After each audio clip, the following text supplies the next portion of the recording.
Sopir bus pariwisata Putra Fajar Sadira ditetapkan menjadi tersangka atas kasus kecelakaan maut yang menewaskan 11 orang di Ciater Subang, Jawa Barat. Sadira terancam 12 tahun penjara. Dirlantas Polda Jawa Barat, Kombes Pol Wibowo pada Selasa 14 Mei 2024 menyebut pihak kepolisian telah memeriksa 13 saksi termasuk 2 saksi ahli dalam kasus ini. Menurutnya, 1 orang yang telah ditetapkan sebagai tersangka ialah Sadira sang sopir bus. Sadira pun terancam pasal 411 ayat 5 Undang-Undang Nomor 22 Tahun 2009 tentang lalu lintas dan angkutan jalan dengan ancaman hukuman maksimal 12 tahun penjara dan denda sebesar 24 juta rupiah.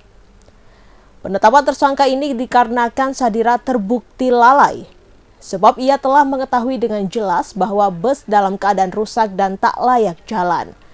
Namun ia terus memaksakan bus tetap beroperasi. Pada kesempatan ini, pihak kepolisian juga mengungkapkan penyebab kecelakaan yang membawa rombongan SMK Lingga Kencana Depok tersebut. Yang pertama, oli telak ruh sudah lama tak diganti. Kedua, adanya campuran air dan oli di dalam kompresor harusnya ada udara saja. Hal ini terjadi karena ada kebocoran oli. Ketiga, jarak antara kampas rem di bawah standar yakni 0,3 mm seharusnya minimalnya di 0,45 mm. Keempat, terjadi kebocoran di dalam ruang relay part dan sambungan antara relay part dengan booster karena adanya komponen yang telah rusak sehingga saluran tak tertutup rapat sehingga menyebabkan kekurangan tekanan. Pemirsa, pejabat Kementerian Perhubungan yang viral karena mengajak YouTubers asal Korea Selatan ke hotel, kini justru mempolisikan sebuah akun Facebook. Aparatur sipil negara bernama Astri Damuna melaporkan sebuah akun Facebook seusai dirinya viral. Laporan itu dikonfirmasi oleh Direktur Reserse Kriminal Khusus atau Ditreskrim Suspolda Sulawesi Tenggara, Kombes Bambang Wijanarko, pada Senin 13 Mei 2024. Astri Damuna alias Albert telah membuat laporan dugaan menggunakan data pribadi seseorang tanpa izin dan penghinaan melalui media sosial. Kombes Bambang mengatakan pihaknya belum melakukan pemeriksaan saksi terkait laporan itu. Pasalnya pengaduan itu dibuat sejak tanggal 8 Mei 2024, sedangkan 9 hingga 10 Mei libur bersama. Terkait nama akun Facebook yang dilaporkan, Kombes Bambang enggan memberikan tanggapan. Pemirsa, Anda kembali dalam Sekilas Jawa Timur.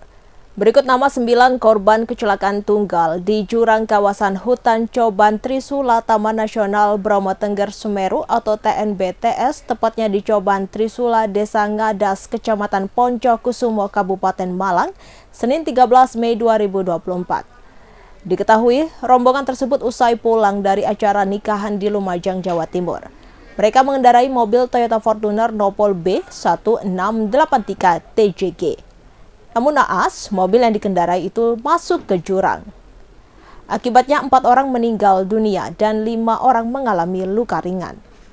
Kasat Lantas Polres Malang, AKP Adis Danikarta menyebutkan, identitas keempat korban meninggal dunia antara lain Imriti Yasin Ali Rahbani, 51 tahun, warga Kelurahan Kedurus, Kecamatan Karangpilang, Kota Surabaya.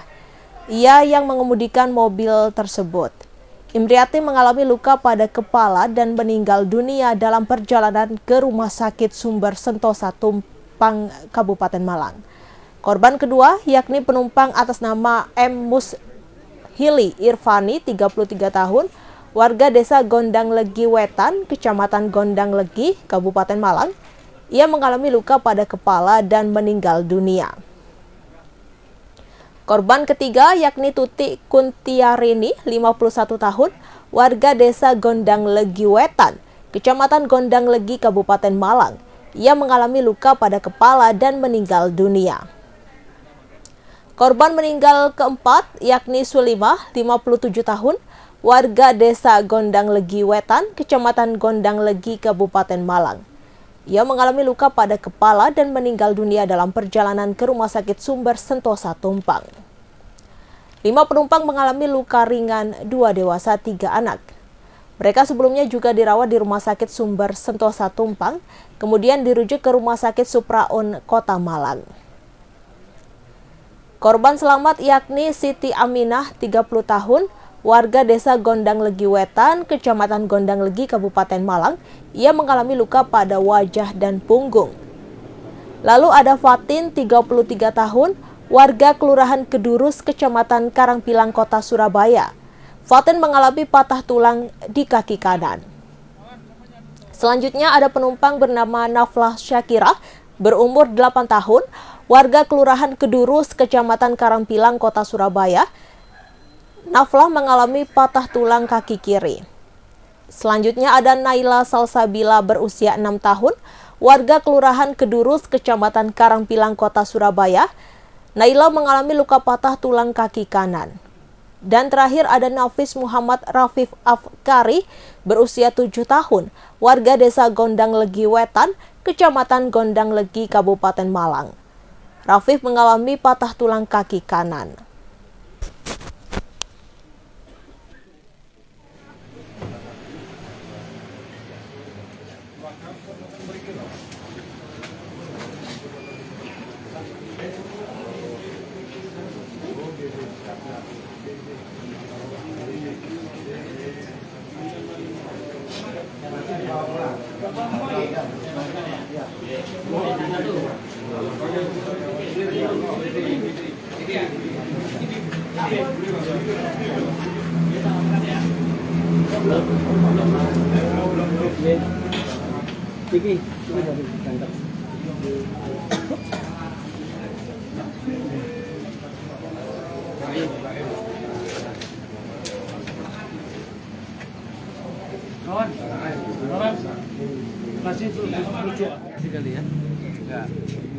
Enggak apa-apa sama saksinya. Pak Kapolsek mana?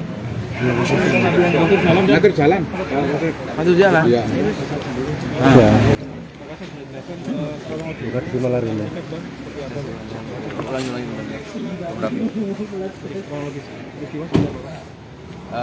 Baik, jadi Benar kasih milan.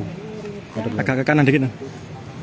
tadi sore sekiranya pukul 18.00 menjelang 18.30 hari Senin tanggal 13 Mei 2024 terjadi laka tunggal yang menyebabkan mobil minibus terjun ke jurang di desa Jarak Hijau. Nah, untuk kejadian tersebut diduga karena kendala teknis dari kendaraan, namun ini masih kami dalami. Kemudian untuk korban di kendaraan tersebut terdapat 9 penumpang, 4 penumpang diantaranya meninggal dunia. Untuk kronologis kejadian, rombongan tersebut berawal dari daerah Lumajang, kemudian hendak kembali ke Malang, ke Kecamatan Gondang Legi, dengan melewati jalur TNBTS dari arah Lumajang menggunakan jalur Randu Pane, kemudian turun ke arah Poncokusumo. Komandan, dari Lumajang itu komandan, itu ada kepentingan apa komandan? Dan ada rombongan berapa mobil waktu itu? Info awal dari Lumajang ini ada kepentingan, ada acara keluarga, bisa dikatakan acara pernikahan. Kemudian dari saksi mengatakan dari arah Lumajang ini satu rangkaian, satu kendaraan. Hanya satu kendaraan yang mana? Hanya satu kendaraan. Untuk sopirnya apakah mengetahui medan atau tidak Bang? Karena informasinya sopir adalah si wanita. Untuk sopirnya menurut sanak saudara tadi yang kami ambil keterangan, ini sudah beberapa kali menggunakan jalur TNBTS dari arah Lumajang menuju ke arah Malang. Jadi mungkin sudah paham betul untuk jalur yang dilalui saat ini. Komandan, itu total 9 penumpang komandan ya? Betul. Waktu apa kecelakaan itu semua waktu terjatuh itu berada di dalam mobil atau ada yang tercecer waktu jatuhnya itu? Jadi waktu jatuh pada saat evakuasi yang berada di dalam mobil ini yang berada di dalam mobil ini ada pengemudi, kemudian penumpang di samping kiri pengemudi serta penumpang belakang, yakni seorang wanita yang masih mengandung, kemudian dan 2 orang anak. Nah, 4 orang lainnya ditemukan di luar kendaraan, 2 sudah tergeletak di jalan raya, kemudian 2-nya lagi di area rerumputan. Kemudian untuk kendala teknis yang dimaksud itu sebetulnya itu remblong atau apa kemudian? Download Tribun X sekarang, menghadirkan lokal menjadi Indonesia.